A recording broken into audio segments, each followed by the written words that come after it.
Helicopter বিধ্বস্ত হয়ে নিহত প্রেসিডেন্ট ইব্রাহিম রাইসি ও তার সহযাত্রীদের মরদেহ উদ্ধার করা হয়েছে। তাদের মরদেহ তাবরিজ শহরে পাঠানো হচ্ছে।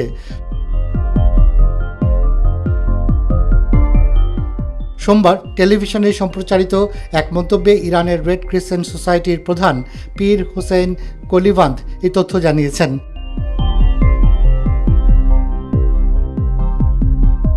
রেড ক্রিসেন্ট প্রধান রাষ্ট্রীয় টিভিকে আরও জানান, আমরা নিহতদের মরদেহ তাবরিজে স্থানান্তরের কাজ শুরু করেছি। উদ্ধার কার্যক্রম শেষ হয়েছে।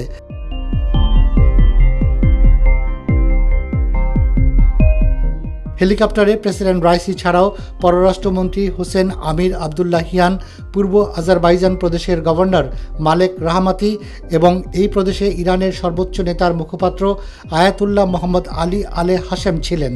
আজারবাইজানে একটি জলাধার প্রকল্প উদ্বোধনের পর পূর্ব আজারবাইজান প্রদেশের রাজধানী তাবরিজে ফিরছিলেন তারা।